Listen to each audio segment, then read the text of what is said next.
Ya, di segmen sebelumnya kita sudah menyaksikan para calon presiden saling berdebat dan juga beradu argumentasi. Ya, pada segmen terakhir ini kita akan menyimak pernyataan pamungkas dari masing-masing calon presiden. Kami mohon para calon presiden untuk maju ke panggung menyampaikan pesan penutupnya. Baik, kami persilakan kepada bapak-bapak calon presiden untuk kemudian merapat menuju ke panggung utama. Ya, dan untuk itu kami awali dari calon presiden nomor urut 1 kepada Bapak Anies Baswedan.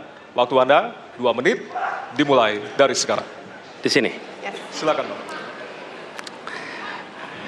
Saya rasa kita sama, rakyat Indonesia, saya, kita semua. Bahwa kita menginginkan sebuah negeri di mana praktek korupsi diberantas hingga tuntas. Pemerintah memberikan pelayanan yang terbaik. Dan kemudian kita menjunjung tinggi etika. Kita sama di situ. Karenanya saya ingin sampaikan kepada semua bahwa saat ini kita di persimpangan jalan antara tetap menjadi negara hukum di mana kekuasaan dikendalikan oleh hukum, atau kita menjadi negara kekuasaan di mana hukum diatur dan dikendalikan oleh penguasa. Oke? Dalam situasi itu, saya ingin sampaikan, kini adalah sebuah gerakan perubahan. Kita sama-sama. Kita ingin mengembalikan tetap menjadi negara hukum, di mana kekuasaan dikendalikan. Dan saya ingin sampaikan bahwa etika dijunjung tinggi. Ketika terjadi pelanggaran etika, jangan bersembunyi di balik keputusan hukum. Justru kita harus mengatakan bahwa tugas dari pimpinan tertinggi memberi contoh. Bila ada pelanggaran etika, maka itu adalah mendasar. Bila tidak, maka ke bawah, ke seluruh rakyat, semua akan kompromi. Dan praktek orang dalam yang tadi saya sampaikan akan merusak sendi-sendi kehidupan bernegara kita. Rusak kita. Karena itulah penting sekali kita menjunjung tinggi etika. Dan itu dilakukan oleh siapa? Dari mulai calon presiden sudah diuji. Apa dia kompromi atau tidak pada etika. Okay? Lalu bagi anak-anak muda. Anak-anak muda, kita semua menyadari pemilu ini adalah tentang masa depan. Anda pemilik masa depan. Saya yakin Anda akan memilih yang serius untuk jadi presiden. Bukan yang main-main untuk jadi presiden. Dan ketika kita berbicara tentang masa depan, maka saya ingin sampaikan kepada semua, kebebasan berpendapat akan dijamin. Kita tidak mengizinkan lagi situasi di mana orang takut.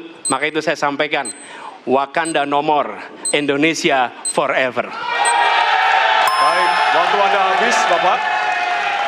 Baik, selanjutnya kami persilakan calon presiden nomor urut 2, Bapak Prabowo Subianto untuk menyampaikan pernyataan penutup. Waktu Anda 2 menit, dimulai dari sekarang. Terima kasih, saudara-saudara sekalian. Kita harus selalu ingat bahwa kemerdekaan ini didapatkan melalui proses yang sangat panjang, perjuangan yang sangat panjang, berganti-ganti negara-negara lain datang menindas kita, merampas kita, dan ini adalah hukum sejarah manusia. Yang kuat akan menindas yang lemah. Kita bersyukur kita sudah bangun suatu negara yang memiliki demokrasi dengan segala kekurangannya. Kita bersyukur semua pemimpin telah membantu menambahkan kemajuan kita. Kita ingin lebih maju, kita ingin lebih baik, kita ingin lebih adil, kita ingin hilangkan kemiskinan, dan kita ingin hilangkan korupsi. Kita negara yang sangat kaya, kekayaan kita luar biasa. Kami, Prabowo Gibran, Koalisi Indonesia Maju, siap melanjutkan fondasi yang sudah dibangun oleh pendahulu-pendahulu kita. Kita yakin Indonesia akan melompat menjadi negara hebat, negara maju, negara makmur, negara adil. Hanya dengan demikian. Tetapi syaratnya kita harus rukun, kita harus bersatu, kita tidak boleh menghasut, memecah belah. Kita tidak boleh untuk kepentingan sesaat, untuk kepentingan jangka pendek, untuk kepentingan diri kita, kelompok kita tidak boleh mengorbankan persatuan, kesatuan, kerukunan bangsa Indonesia. Hanya dengan kerukunan, hanya dengan kearifan, hanya dengan kebersihan jiwa, tidak dengan permainan kata-kata retorika, tapi sungguh cinta tanah air Indonesia akan maju. Habis, Negara Bapak. hebat. Terima kasih. Terima kasih. Baik. Ya. Dan yang terakhir kita akan menuju ke calon presiden nomor urut 3, Bapak Ganjar Pranowo. Waktu Anda 2 menit dimulai dari sekarang. Terima kasih. Ini panggilan sejarah buat Ganjar Mahfud. Ganjar seorang anak polisi berpangkat tidak tinggi, bertugas di kecamatan. Pak Mahfud, bapaknya pegawai kecamatan. Kalau kita berada pada momentum yang sama, kami dan Pak Mahfud ini adalah orang kecil yang kalau bapaknya rapat kira-kira anggota Forkompimcam. Kami hanya di level kecamatan. Kami telah terbiasa mencoba mendengarkan keluh kesah rakyat. Panggilan sejarah inilah yang kemudian coba kita klasifikasi dari seluruh persoalan yang muncul. Bagaimana kita memberikan afirmasi kepada kelompok rentan. Ada kelompok perempuan, penyandang disabilitas, anak-anak, termasuk manula. Mereka butuh perhatian yang lebih. Maka inilah cara kita membangun melibatkan mereka tanpa meninggalkan mereka. No one left behind. Yang kedua, bagaimana pemerintah betul-betul bisa melayani dengan memberikan teladan dari pemimpin tertinggi. Yang anti korupsi, yang menunjukkan integritas, yang menunjukkan layanan pemerintahan yang mudah, murah, cepat, sat-sep. Kalau itu bisa kita lakukan, maka betapa bahagianya rakyat ini. Pemerintah ini ada.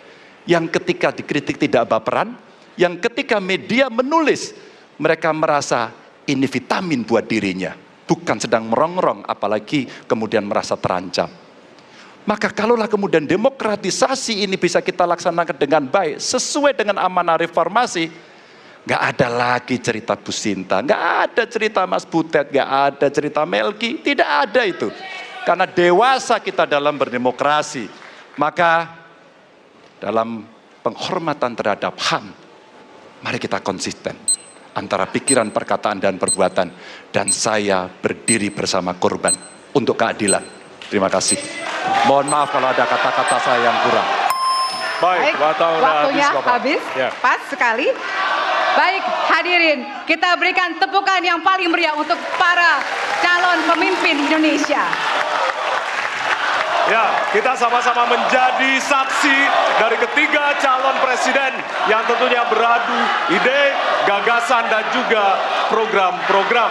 Tentunya inilah akhir dari debat pertama Capres 2024. Masih akan ada 4 debat lagi yang akan diselenggarakan oleh Komisi Pemilihan Umum Republik Indonesia.